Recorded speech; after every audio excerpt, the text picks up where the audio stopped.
We have filed charges against Letitia James and Mark Schroeder, who is with DMV. This is a new DOJ, and we are taking steps to protect Americans, American citizens, and angel moms, like the mom standing right behind me, who you're going to hear from in a moment. New York has chosen to prioritize illegal aliens over American citizens. It stops today. As you know, we sued Illinois, and New York didn't listen. So now you're next. Millions of illegal aliens with violent records have flooded into our communities, bringing violence and deadly drugs with them. With me today, I'm so proud to be joined by Tammy Nobles. Tammy is an angel mom.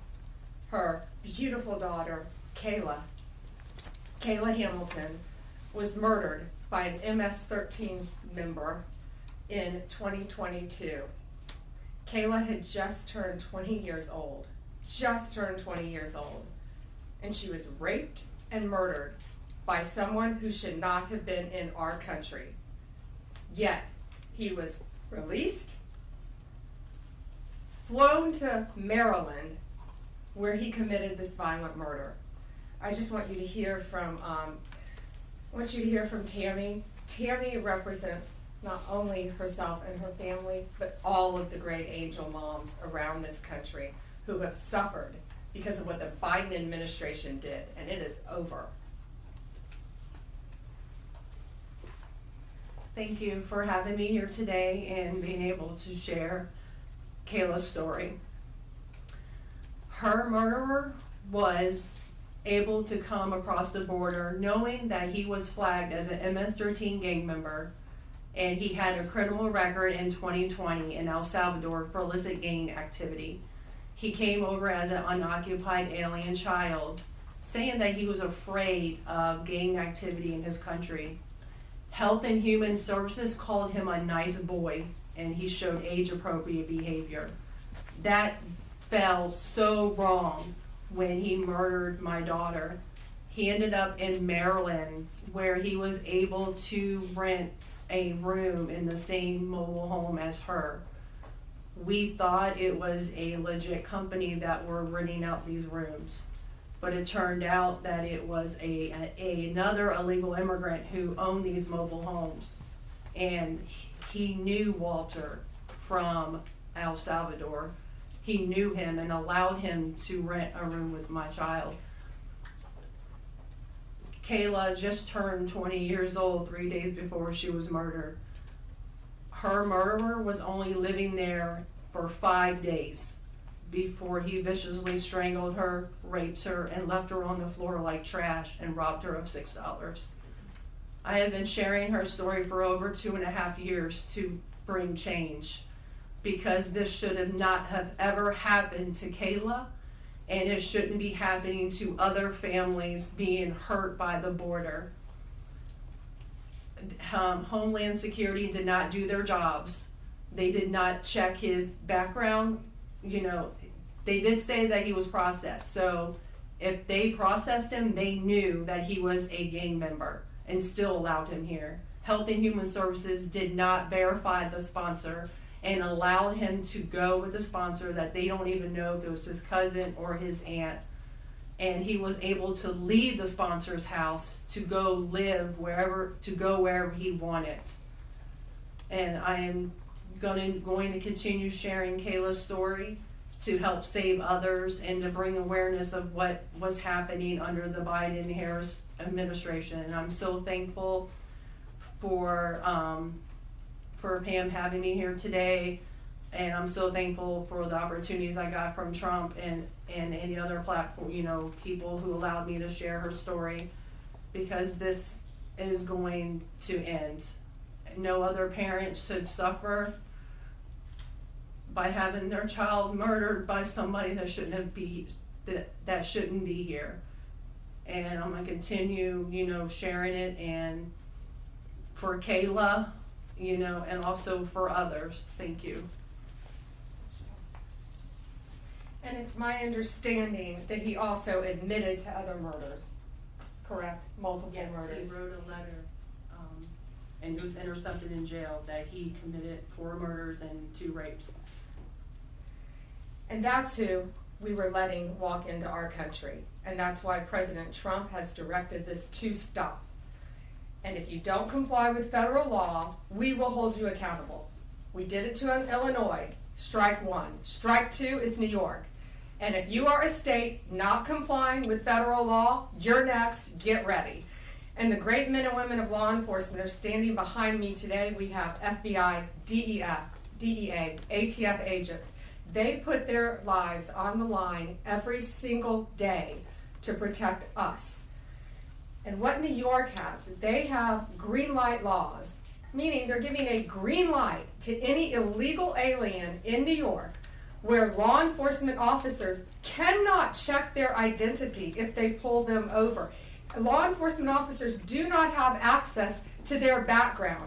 And if these great men and women pull over someone and don't have access to their background, they have no idea who they're dealing with.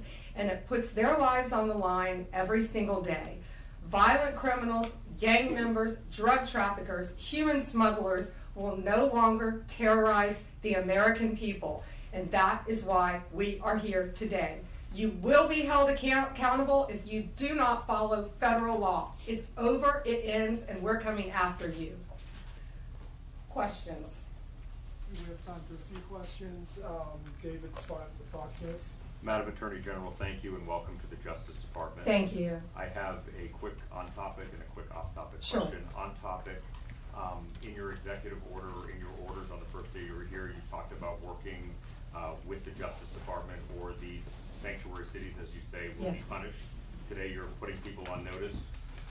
Right now, we're just lawsuits. Is this gonna go further? What kind of punishment are we talking about? Is there any grounds to charge individuals, charge politicians? How far is this gonna go? Well, we're going to see what they do next, David. We have sued them all. We personally sued the governor, the Attorney General, Letitia James, and Mark Schroeder with DMV because he has the green light laws. So what they have to do, they have to start complying with federal law. If they don't, we're going to appeal it and we will win. They have to comply with federal law. Did you have a second question? I did have a second off-topic question in this regard to the judiciary. Today, Elon Musk, who has enormous influence in the Trump administration, posted on X, quote, "There needs to be an immediate wave of judicial impeachments, not just one." As the Attorney General of the United States, how do you respond to that? Shouldn't the process work out in the courts before we talk about judicial impeachments? I mean, these are just TROs now at this time. Shouldn't these just play out? Yeah, I haven't seen Elon Musk tweet. He is a friend of mine. He is a great man. I think he's very frustrated with what's happening in our federal government. You know, at USAID alone, they're giving out billions of dollars that should not be distributed. We're going to back him up. You know, we work our whole lives in this country and we all pay taxes in this country. And for people to find out that $2 million is going to Guatemala for sex changes is outrageous. And we're gonna back up Elon Musk every way we can. That includes lawsuits against these people who are doing that, and we will be successful. Do you have concerns about judicial impeachments? That's not gonna happen now. We're gonna look at everything. We're gonna follow the law right now. We're gonna follow the process. These are federal judges with lifetime appointments, but they will be struck down ultimately by the Supreme Court of the United States if the appellate courts don't follow the law as well. Alana Richard with the AB. Hi. Hi. Thanks so much. Nice. I also have an on-topic and an off-topic. Sure. First of all, can you just briefly walk us through what the legal claims are you're making in this lawsuit? Yeah, absolutely. So the green light laws are that, this is what the green light law says. It's a green light to illegal immigration, which says they can comply. That law is unconstitutional. They can't do that. And what they've done is they have a tip-off provision that requires New York's DMV commissioner to promptly inform any illegal alien when a federal immigration agency has requested their information. So think about the men and women in law enforcement behind me. That's basically, that's not basic, it's tipping off an illegal alien and it's unconstitutional. And that's why we filed this lawsuit, and that's why we charge Mark Schroeder too, because he runs DMV. Oh, I'm sorry, you had a second question. Yeah, my off-topic question. I wanted to ask about Mayor Eric Yes. Adams' case. As of at least a few moments ago, SDNY still has not dropped that case. Have you or other DOJ leadership spoken to the acting U.S. Attorney in SDNY since the memo was sent earlier this week? And what will you do if she refuses to drop the case? I have not spoken to her. I know our acting DAG, Emil Bove, has spoken to her, and Chad Mizell may have spoken to her, but that case should be dropped. It was done at the directive of Emil, so that case should be dropped. I did not know that it had not been dropped yet, but I will certainly look into that. Reagan, Daily Caller. Hi, how are you? Tom Homan suggested this week that someone from within the FBI may be leaking information about the ICE raids and that such could be putting officers' lives at risk. Has the DOJ gotten any closer to determining if these leaks are coming from within the FBI? And what will the consequences be if they can identify the leakers from the FBI? Excuse me. Well, first, I can't talk about anything that is ongoing, and that is ongoing. And it's really for the similar reasons of what I said earlier. The great men and women in law enforcement standing behind me today, they must be protected. And anytime anyone leaks or tips off anything regarding a pending investigation, that jeopardizes lives. You're telling a bad guy what's about to happen. It could jeopardize the lives of all the men and women in law enforcement. We will not stand for it. We will find you. We're going to investigate it, no matter what agency it came from. We don't know for certain. We have an open investigation, so I can't talk about it in detail, but we will do everything in our power to hold you accountable, and it is a crime, and you will be prosecuted when we find you. I got time for one more. Alana Austin is next. Hi, Madam Hi, Alana. Attorney General. Thank you so much for your time. I was also interested in hearing specifically what the interactions have been like with Mayor Adams. And I know he has a little bit of a different tone than some of the other Democrats out of the Empire State. And then also Denver Mayor Mike Johnston, because before the President Trump went back into office, he had issued some words about a potential standoff and then walked that back. So I was curious to see what things have been like out of New York City and Denver officials. Yeah, well, we're hoping that in New York, Mayor Adams is going to cooperate with us with the sanctuary cities and the illegal aliens.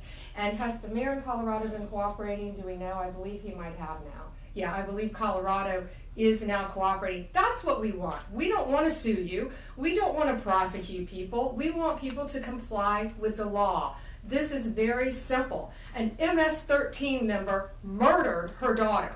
That's happening throughout this country. We have one angel mom is too many. And we have angel moms throughout this country who should not be going through this. Comply with the law. This is the last thing we want to be doing. We want to be out there, all of us, fighting violent crime. Yet we're fighting illegal aliens, and that ends, and it's going to end today. All right, that's all we have time for, guys.